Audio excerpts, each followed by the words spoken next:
This is Coach Whiteside. We are going to start sending you out the Rapsodo Reports periodically based on your bullpen sessions. So I thought it'd be helpful if I took a second to talk you through some of these metrics and data and kind of how to look at them, what to think about coming into your next bullpen session, and just kind of give you an overall idea of what all the Rapsodo device and data collection can do. So first thing you'll see is the pitch score, which I would kind of skip past that. It's something that they're doing with pro teams and pro guys in a rating system.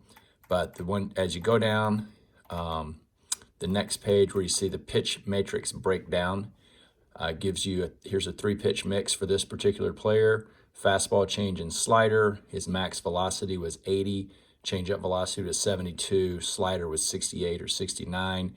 Shows you the average RPMs for the fastball, changeup, and slider. Average vertical break for each.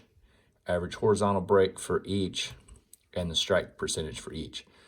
One thing to think about as a goal is you want to have at least 60% strike percentage overall, probably 65% with your fastball. And so there's some things to work on there. Over here's another little matrix, a breakdown, and shows you those same numbers. Then as you come to averages and ranks, here is a breakdown based on the horizontal and vertical movement. So one important factor when we're doing data collection is that we actually input the correct data. So if you look at this spray chart, the brown indicates fastballs. You'll see those in the top left corner of the vertical and horizontal grid. You would assume from this that it is a left-handed pitcher who's getting arm side run, which indicates where these fastballs are at, and he's getting some vertical movement and some horizontal movement though. So the reason I say that is if you look down here and see the brown dots, those are probably not fastballs unless he's somehow getting topspin on them, which then would actually create more of a curveball or slider. So these are probably mistagged breaking balls that were somehow labeled as fastballs instead of the blue slider, which you see the others. So in this grid, anything to the right of the vertical line is a negative. Anything to the left is a positive. So he is getting like 10 to 18 inches of positive vertical break because of the amount of backspin and a little bit of side spin he puts on the ball. Here are his changeups. He's getting even more horizontal movement than most of his fastballs, and a little bit less vertical movement. So that means he's getting more depth on the changeup. And over here, you'll see his slider is a positive because it's to the right side of the vertical. And he's getting some good depth on those. So over here, you see the difference in the average breakdown of horizontal and vertical break. So his fastball is here, good separation between that and his changeup. And then you also see the difference in the amount of movement from a pitch profile perspective from his fastball and changeup in his breaking ball. So that's a nice 3-pitch mix, and just a way to kind of see what the movement is doing for each of those pitches. Again, all this is related to spin. So this is not the strike zone. This is the horizontal and vertical axis. The backspin on a pitch in relation to this spot right here is how long will the ball stay in the air compared to what a hypothetical pitch would that had no spin. So if this athlete's getting 18 inches of vertical movement, it's because of the amount of RPMs or backspin that he gets, and that'll keep that pitch in the air longer than a pitch that had no spin or backspin. So that's just a little bit of an idea about how this particular grid looks and works. As you scroll down, you'll see like total break versus each pitch type. Then if you come down here, this is like a heat chart or heat zone. It shows Strike zone percentage for the fastball in brown, changeup in purple, slider in blue. They have 3 zones. They call it the heart, the corners, and then the O zone, which is out of the strike zone. Anything I think within 3 inches that's outside of the strike zone.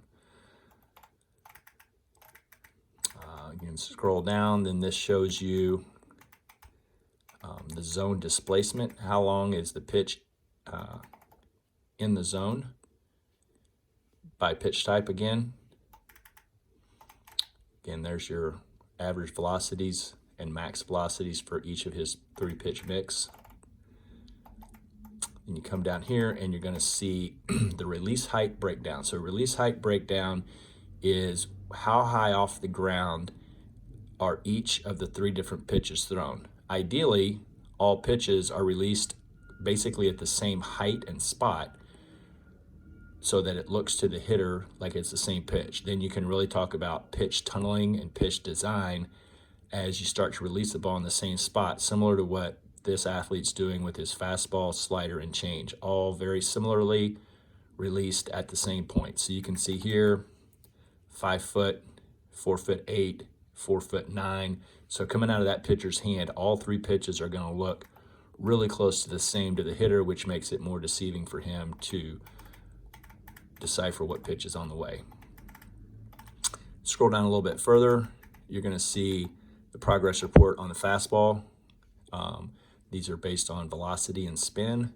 You'll see down here, you go anywhere from, on his fastball, 64 to up to 78-ish. So again, this is probably charting pitches that are warm-up pitches for him to have that broad of a range.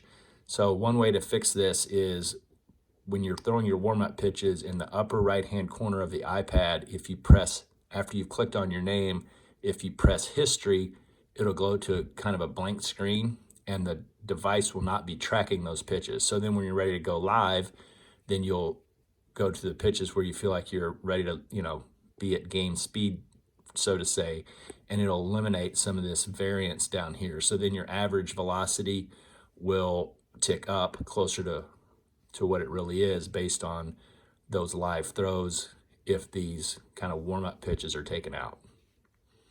And you can do that obviously with each pitch type. So down here is another heat map. His hardest pitches are thrown at the bottom third of the zone compared to what was thrown in the heart and as it elevated into the upper third of the zone. You can also see where his highest spin rates are at, similar down in the bottom half or bottom third, and then Bauer units, which you can read more about. We haven't delved too far into that yet. Here's a similar progress report on the changeup. You'll see, again, velocities, spin rate, and then there's the heat map for that particular pitch. Then again, it breaks down the progress report on his slider, the heat map for the slider. Then you scroll down to the bottom, which is your pitching definitions that help, again, understand what this Rapsodo report is all about. So you can print these off. You can bring them into your pitching sessions. Each coach would then have an idea of something that you might want to work on specific to you.